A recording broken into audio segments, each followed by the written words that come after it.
Hello दोस्तों, मेरे video में आपका स्वागत है। आज इस वीडियो में जो है हम कक्षा 8 की प्रश्नावली 7.2 को हल करेंगे। देखो, प्रश्नावली 7.2 करने से पहले से हम जो है इन शब्दों के बारे में जान लेते हैं। देखो, अंकित मूल्य क्या होता है। देखो, अंकित मूल्य जो होता है ये वस्तु का मूल्य है जो वस्तु पर लिखा होता है। जो वस्तु पर जो मूल्य लिखा होता है उसको बोलते हैं हम वस्तु के ऊपर जो अंकित मूल्य दोस्तों। अब देखो, बट्टा क्या होता है। वस्तु पर दी गई छूट, कोई भी वस्तु आप खरीदते हो उस पर दुकानदार आपको कोई छूट देता है, उसको बोलते हैं बट्टा दोस्तों।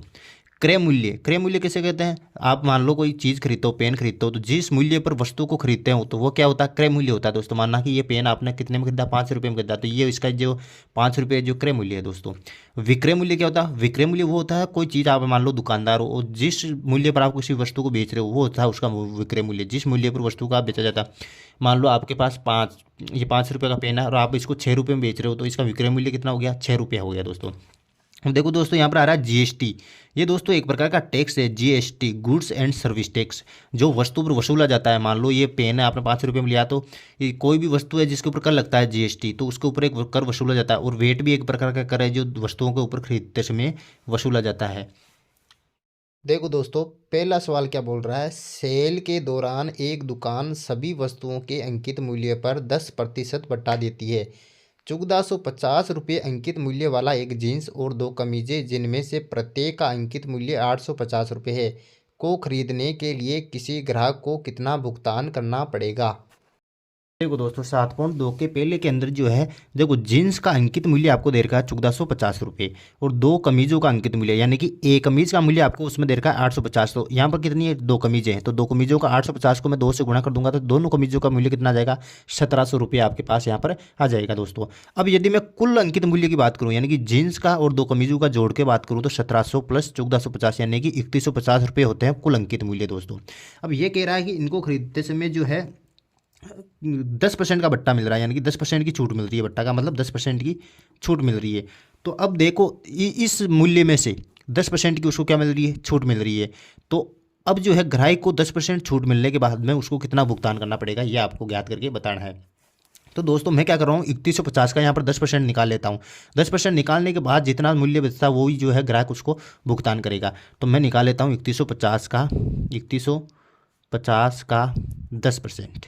10% निकालने के बता देखो कैसे निकालेंगे, 3150 गुणा 10/100 दोस्तों। जीरो से जीरो, ये जीरो से जीरो, यानी कि 315 रुपये की उसको क्या मिल रही है, छूट मिल रही है दोस्तों। यानी कि तो 3150 का 10% कितना हुआ, 315 रुपये हुआ, तो इतनी उसको छूट मिल रही है। ये छूट मिलने के बाद में जो ग्राहक कितना देगा दुकानदार को, ये हम निकाल लेंगे। यानी कि ग्राहक को भुगतान करना पड़ेगा, ग्राहक को भुगतान करना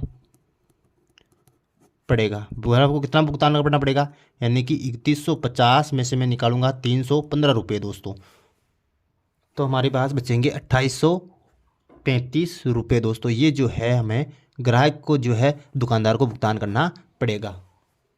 देखो, दूसरा प्रश्न जो है कह रहा है एक टेलीविज़न का मूल्य 13,000 रुपये है। इस पर 12% की दर से बिक्री कर वसूला जाता है। यदि विनोद इस टेलीविज़न को खरीदता है तो उसके द्वारा भुगतान की जाने वाली राशि ज्ञात कीजिए।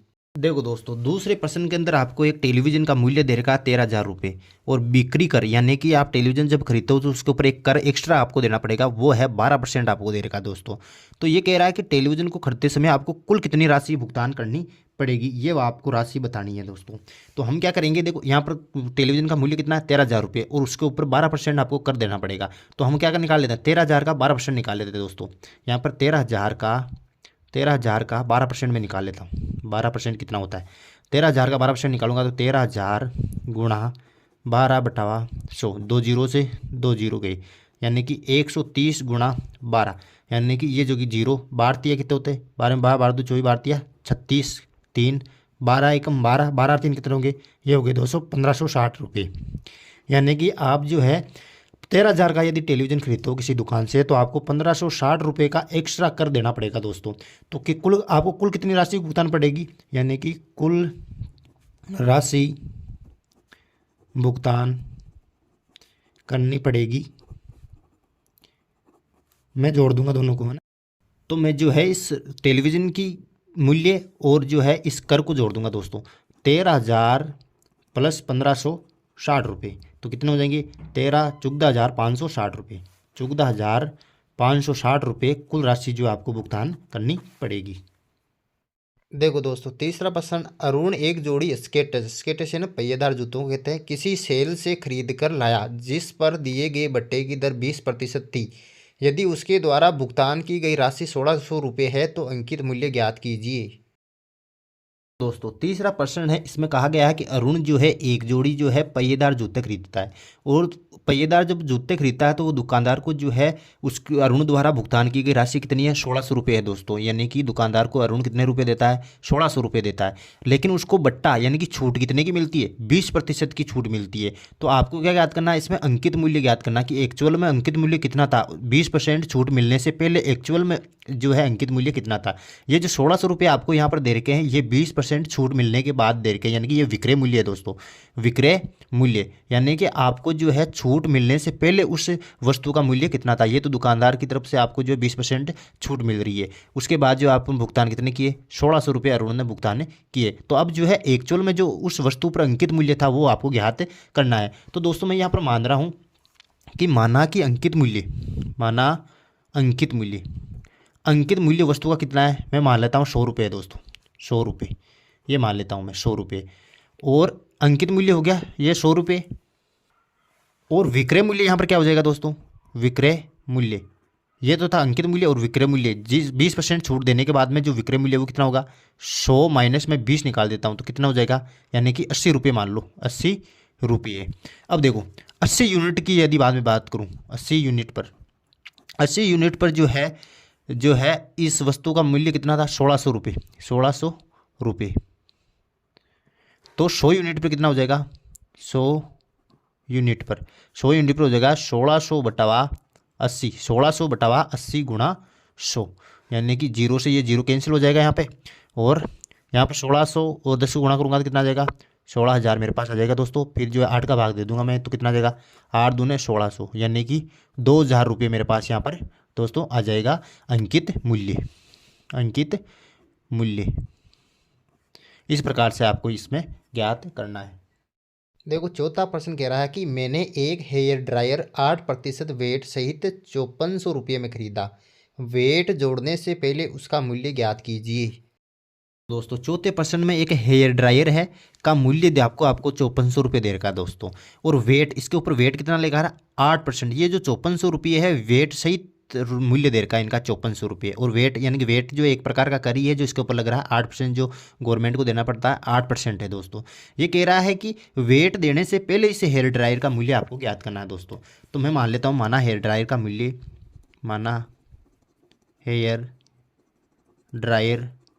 का मूल्य एक्चुअल जो मूल्य है उसका मैं मान लेता हूँ 100 रुपये। क्या मान लेता हूँ? यह मान लेता हूँ 100 रुपये। और वेट सहित मूल्य कितना हो जाएगा? वेट सहित मतलब यानी कि एक्चुअल मूल्य उसका 100 रुपये और 8% कर देने के बाद उसका मूल्य हो जाएगा 108 रुपये दोस्तों, 108 रुपये दोस्तों। तो देखो ये जो मूल्य है दोस्तों वेट सहित मूल्य है, तो देखो 108 यूनिट का कितना हो जाएगा? 108 यूनिट का, यानी कि वेट सहित मूल्य होगा तो ये 108 किसके बराबर होगा? 108 यूनिट होगा 5400 के बराबर। ये हो गया 5400 के बराबर दोस्तों। अब हमें एक्चुअल मूल्य यानी कि वेट देने से पहले का मूल्य ज्ञात करना है, यानी वेट को शामिल नहीं करना, वेट को निकालना है। यानी कि वेट देने से पहले कितना मूल्य? 100 यूनिट का मूल्य आपको निकालना है। 100 यूनिट का कितना हो जाएगा? 5400 बटावा 108, 5400 बटावा 108 गुणा 100, ये 100 दोस्तों हो जाएगा। अब देखो मैं यहाँ पर काट रहा हूँ 54 एकम 54, यानी कि 100 बचे, 54 दूना 108, ये आगे 2 को मैं यहाँ काटूंगा 50 आ जाएंगे दोस्तों, यानी कि बचा यहाँ पर 100, यहाँ पर गुणा 50, 100 गुणा 50। अब मैं 50 को 100 से गुणा करूँगा तो मेरे पास आएगा 5000 रुपये दोस्तों। ये आ गया मेरे पास 5000 रुपये। तो ये जो है दोस्तों वेट जोड़ने से पहले का मूल्य है, यानी कि वेट यानी कि ये कर देने से पहले का मूल्य कितना है? 5000 रुपये आपके पास आ गया दोस्तों। पांचवा प्रश्न है, कोई वस्तु 18% जीएसटी सम्मिलित करने के बाद 1239 रुपये में खरीदी गई। जीएसटी जोड़ने से पहले उस वस्तु का मूल्य ज्ञात कीजिए। तो दोस्तों पांचवा प्रश्न कह रहा है, ये भी चौथे की तरह ही है, किसी वस्तु का जीएसटी सहित मूल्य, देखो जीएसटी जोड़ने के बाद जो मूल्य उसका कितना है 1239 रुपये। वो जीएसटी कितना लग रहा है 18% लग रहा है दोस्तों। ये जो आपको मूल्य दे रखा है ये जीएसटी सहित है दोस्तों। तो आपको जो है जीएसटी नहीं लगने से पहले का मूल्य आपको ज्ञात करना है दोस्तों।